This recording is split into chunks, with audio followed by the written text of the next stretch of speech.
So really, very much like said yesterday, listen, nothing easy about these wins, but we found a way to win, and ultimately we won that game in the first 8 minutes. You just didn't know it was gonna. That's how it was gonna go down, but that gave us a lead, and we were able to hold on to that. You know, the fast start, the turnover, go down, score, turnover, score points off of it, and defense gives us another couple 3 and outs that we score. So that was big, and then we fought them off there at the end.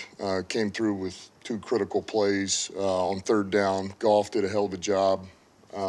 LaPorta, Josh Reynolds to finish it out, and so that was really the story of the game. Defense getting two takeaways, 14 points was crucial for us. So. That was big. I thought offensively, like I said last night, Sam LaPorta came up huge. It was an outstanding game by him, not only in the pass game, the run game. Goff, we just mentioned. Josh Reynolds, listen, he got that critical pass, but he really created separation. And once again, all those receivers, he and Saint, man, they put in all the dirty work in the run game. And you get that much run yardage. It's your receivers have to be able to block, and that's what they're doing. That's why we're getting the production that we are, some of the bigger yards. So defensively, I thought Cam Sutton played one of his best games since he's been here. Barnes was another guy, really stepped up and played big for us. Certainly Hutch. Jack played well. Bruce Irvin created some pressure off the edge. That was good to see. BB with the sack.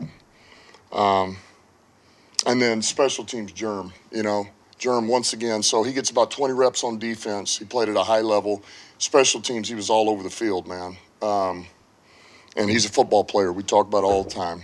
Fox, Rodrigo, and Craig Reynolds also on special teams. So I know there's a few guys there, but listen, that's a good win. That was a hard one. That's hard fought. It's hard to win in the Superdome.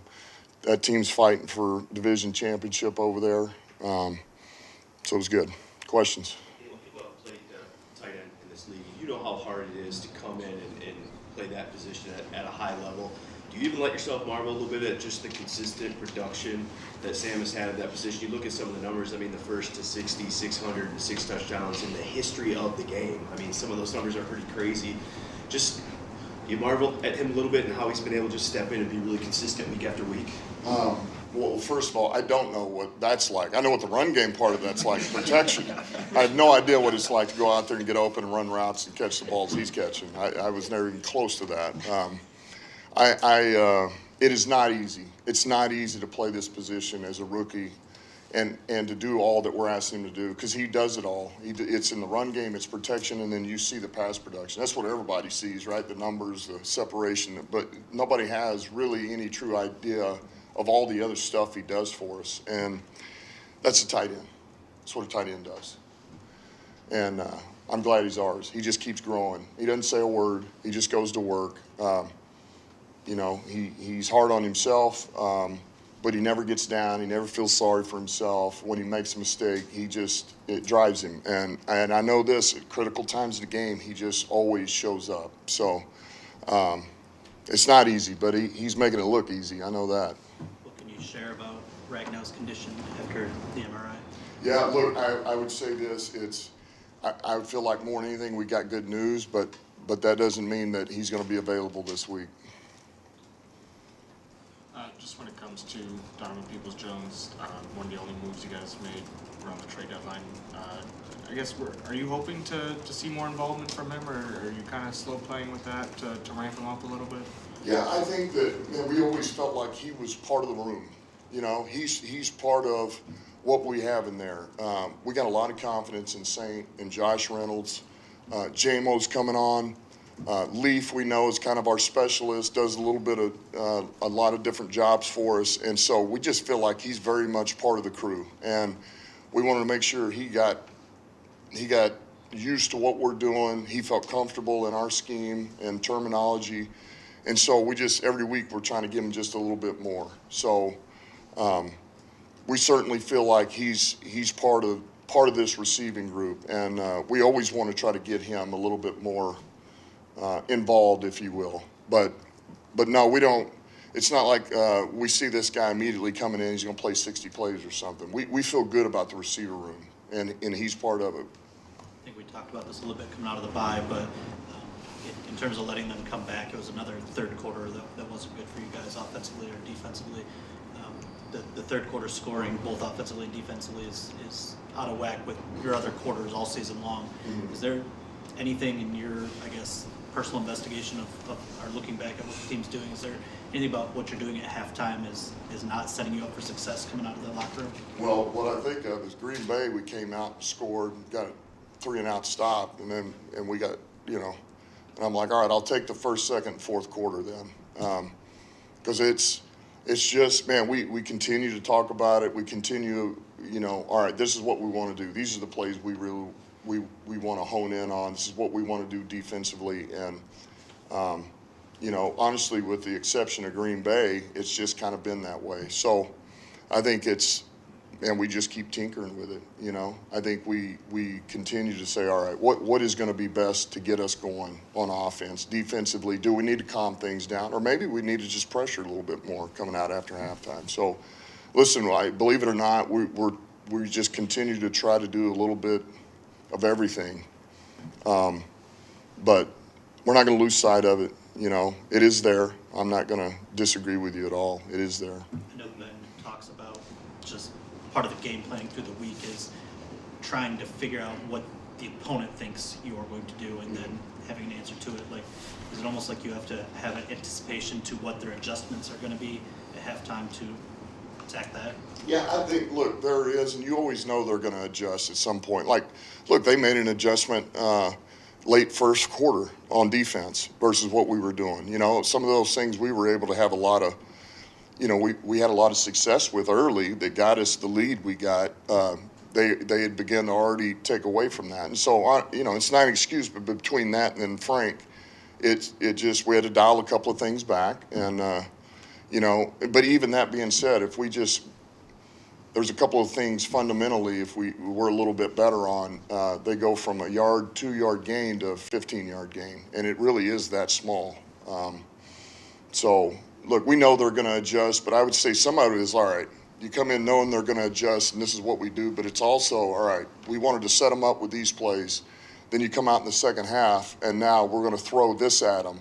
So you already kind of have an idea what you want to do. Well, maybe we need to go back and say, all right, let's not worry about these second half openers that we were going to do. That, you throw the first curveball, you throw the second. It needs to be more about what they did in the first half. So, but you constantly play that game. This isn't the first time that's come up. I mean, New Orleans was the same thing. You always, you play that balancing act.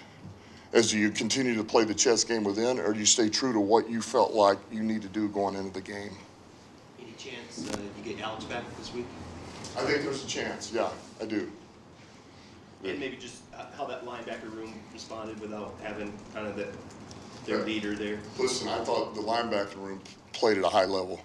I thought that group as a whole played really well for us. As a whole, they played winning football. Barnes was all over the field, man. Played fast, physical. I thought it was one of the best games Jack's played. Played well in space. Between he and Barnes, they both had the green dot at different times on the field and executed that well. And then we already talked about Germ. Germ executed at a high level. I mean, we got to find a way to get him out there a little bit. And then Rodrigo helped us out as well. So they all had a hand in it. The room was big for us, and that was another area that we felt good. If there's an area we've got depth and guys we trust, it's in the linebacking room right now. And so, if hopefully we do get Alex back this week, and that just brings more firepower on defense. Obviously, don't want to lose Frank, but just how valuable is Graham Glasgow been this year to keep that train in the tracks? It's exactly why we got him. That you don't want it for this moment, but it also is for this moment. And even to be able to make the move yesterday, he's banging away at right guard, and then at the drop of a hat, he's got to go back in there to center. And really played well at center yesterday. So, man, it's valuable to be able to have him here, and because we do have a lot of confidence in him playing center. So, yeah, thank God we got him. You touched on the defensive start. I know you probably weren't expecting to shut them out. You probably knew they were going to have some success, but Carr was kind of perfect for the rest of the way until he left the game. What were your takeaways just from the success he was able to have? Yeah, look, we know what Carr is. You know, I hold him to pretty high regard. I think he's a pretty good quarterback. He's played a lot in this league. He knows when the pressure's coming, where it's coming from. We talked about disguises, and he saw the field really well. Honestly, and I kind of said this early in the week, man. Our sole focus, first and foremost, was 41, man. AK, we could not let AK take the game over, and I thought for the most part we handled him well.